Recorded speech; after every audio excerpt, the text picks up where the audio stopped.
Welcome to Blind Bankers of India. The videos uploaded on this channel are recorded for educational purposes. These are specially designed for persons with vision impairment. Press the bell icon to subscribe to our channel.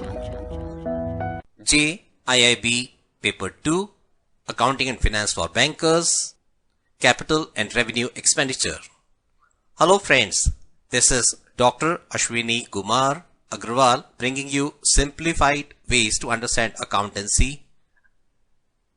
ये जो chapters मैंने बनाए हैं इनमें prime focus ये है कि visually impaired persons इसे समझ सके. इसमें बोर्ड का प्रयोग नहीं होगा, ज्यादा से ज्यादा बातचीत से ही चीजों को अच्छे से समझाया जा रहा है.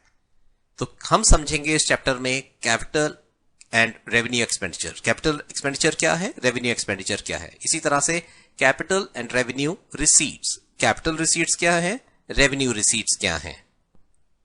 और हम समझेंगे deferred revenue expenditure. 11.1 introduction, capital and revenue receipts and capital and revenue expenditures. Accountancy में लेजर पोस्टिंग्स के बाद लेजर से बैलेंसेस को ट्रायल बैलेंस में ट्रांसफर किया जाता है और ट्रायल बैलेंस से फिर trading account, profit and loss account और बैलेंस शीट में ट्रांसफर करके फाइनल अकाउंट्स प्रिपेयर किए जाते हैं. जितनी भी एंट्रीज रेवेन्यू एक्सपेंडिचर या रेवेन्यू रिसीट्स, ये सब की सब ट्रांसफर की जाती हैं ट्रेडिंग अकाउंट में या प्रॉफिट एंड लॉस अकाउंट में. जितना भी कैपिटल एक्सपेंडिचर एंड रिसीट्स, ये सारा का सारा ट्रांसफर किया जाता है बैलेंस शीट के अंदर. इन फाइनल अकाउंट्स को बनाने से पहले हमारे लिए समझना जरूरी है कि आफ्टर ऑल ये रेवेन्यू एक्सपेंडिचर एंड रिसीट्स क्या हैं और ये capital revenue, capital expenditure and receipts क्या हैं, जिससे कि हम फाइनल अकाउंट्स की प्रिपरेशन को बहुत अच्छे तरीके से समझ सकें. 11.2 what is revenue expenditure. Recurring expenditure ऐसा एक्सपेंडिचर जो बार बार होता है. वेजेस, सैलरीज, रॉ मटेरियल, ये सारा का सारा रेवेन्यू एक्सपेंडिचर में आता है. एक और मटेरियलिटी कॉन्सेप्ट, जो मटेरियली बहुत इंपॉर्टेंट नहीं है, बहुत छोटे हैं. स्टेपलर खरीदा, पेंसिल बॉक्स खरीदा, स्टेशनरी के लिए पेपर्स खरीदे, ये सब के सब रेवेन्यू एक्सपेंडिचर में जाएंगे.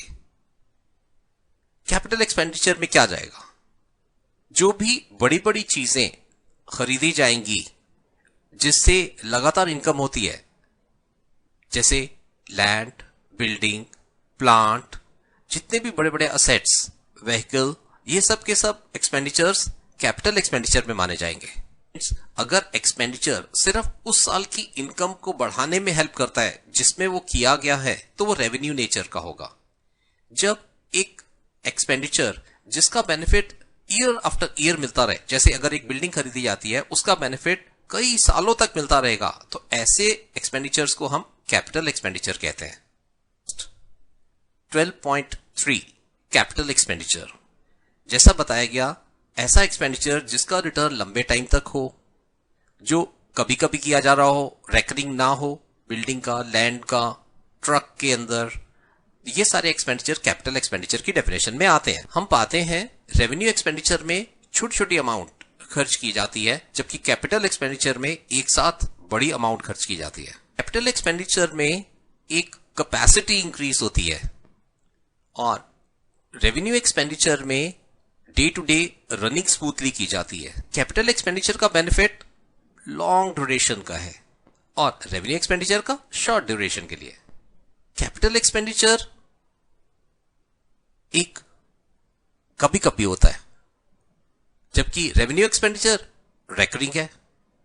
कैपिटल एक्सपेंडिचर बैलेंस शीट में रिफ्लेक्ट होता है, जबकि revenue expenditure trading account and profit loss account में रिफ्लेक्ट होता है. हम समझते हैं एक नया concept, deferred revenue expenditure. What is deferred revenue expenditure. कुछ ऐसे बड़े एक्सपेंडिचर्स किए जाते हैं जिसका बेनिफिट लंबे अरसे तक होता है. अगर एक कंपनी एडवर्टाइजमेंट के ऊपर 10 करोड़ रुपया खर्च करती है जिससे कि उसका लोगो प्रोजेक्ट किया जा सके, तो इस एडवर्टाइजमेंट का फायदा केवल एक साल नहीं, आने वाले कई सालों तक रहता है. एडवर्टाइजमेंट का खर्चा अगर नॉर्मल वे में लिया जाए तो यह तो रेवेन्यू एक्सपेंडिचर है, लेकिन ये रेवेन्यू एक्सपेंडिचर ना होके इसे हम बोलेंगे deferred revenue expenditure. Normally friends, जितना भी एक्सपेंडिचर बेस्ड अकाउंट होते हैं जो रिकरिंग नेचर के होते हैं, वो एक्सपेंडिचर्स हम प्रॉफिट एंड लॉस अकाउंट में end of the year close कर देते हैं।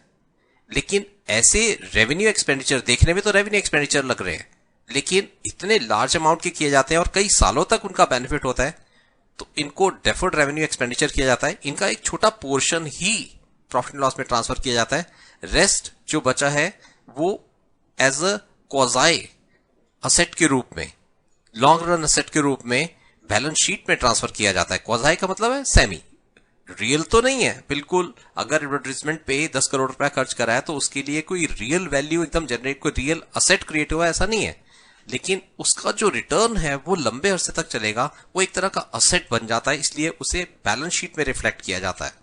डेफर्ड रेवेन्यू एक्सपेंडिचर के कुछ एग्जांपल से समझते हैं, जैसे लार्ज स्केल एडवर्टाइजमेंट या raising of a huge loan, debentures को फ्लोट करा गया है, शेयर कैपिटल इश्यू करा गया है, उसके अंदर एक मैसिव खर्चा इन्वॉल्व हुआ है।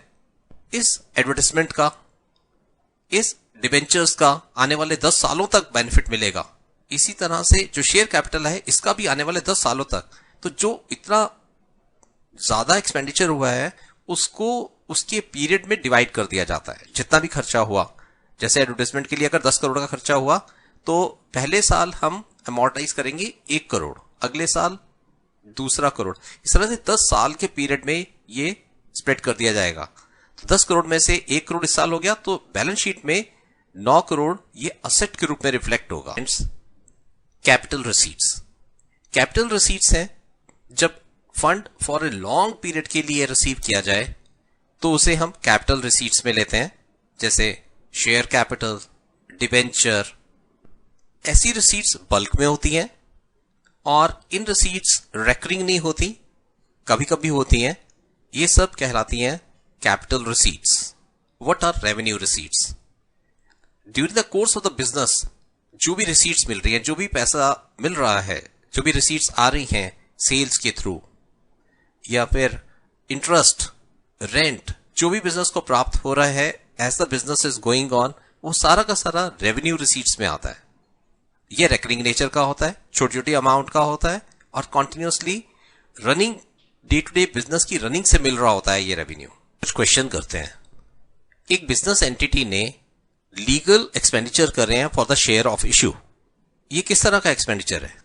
आंसर, ये डेफर्ड एक्सपेंडिचर है, ये डेफर्ड कैपिटल एक्सपेंडिचर है, डेफर्ड रेवेन्यू एक्सपेंडिचर है। ध्यान रहे ये डेफर्ड रेवेन्यू एक्सपेंडिचर है क्योंकि इसका इंपैक्ट आने वाले कई सालों तक रहेगा। एक मशीन की रिपेयर पर 50,000 रुपए खर्च हुए, 50,000 रुपीज खर्च हुए रिपेयर ऑफ मशीन। आंसर, यह रेवेन्यू एक्सपेंडिचर है फॉर मेंटेनेंस ऑफ मशीन।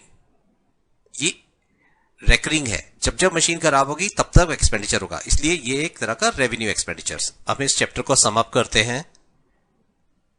हमारा कैपिटल एंड रेवेन्यू एक्सपेंडिचर से रिलेटेड ये चैप्टर, इसके अंदर जो भी एक्सपेंडिचर रेकरिंग पर्पसेस के लिए किया जाएगा वो रेवेन्यू एक्सपेंडिचर है, जो भी लॉन्ग टर्म के लिए किया जाएगा वो कैपिटल एक्सपेंडिचर है, जो भी लॉन्ग टर्म में रिसीट्स होंगी वो कैपिटल रिसीट्स है, जितनी भी रेकरिंग रिसीट्स होंगी बिजनेस के रनिंग से होगा वो रेवेन्यू रिसीट्स है।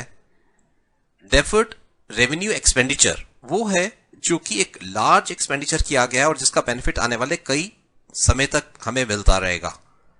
जितने भी एक्सपेंडिचर्स हैं हम इनको इन्हीं 5 कैटेगरीज में डिवाइड करते हैं। जितना भी revenue expenditure and revenue receipts है ये हम ट्रांसफर करते हैं trading account and profit and loss account में। जितना भी capital receipts and capital expenditure है ये जाता है बैलेंस शीट के अंदर, और डेफर्ड रेवेन्यू एक्सपेंडिचर भी उसका एक पोर्शन हर साल जो अमोर्टाइज हो रहा है वो तो जाएगा प्रॉफिट एंड लॉस अकाउंट में, और बाकी remaining portion would be reflected in the balance sheet as a asset. मुझे विश्वास है फ्रेंड्स आपको कॉन्सेप्ट क्लियर हुए होंगे कि रेवेन्यू एंड कैपिटल एक्सपेंडिचर्स क्या हैं, रेवेन्यू एंड कैपिटल रिसीट्स क्या हैं और डेफर्ड रेवेन्यू एक्सपेंडिचर क्या है. Thanks a lot. Any feedback you can send the mail akharawal99@gmail.com or message to 9999428886. Thank you.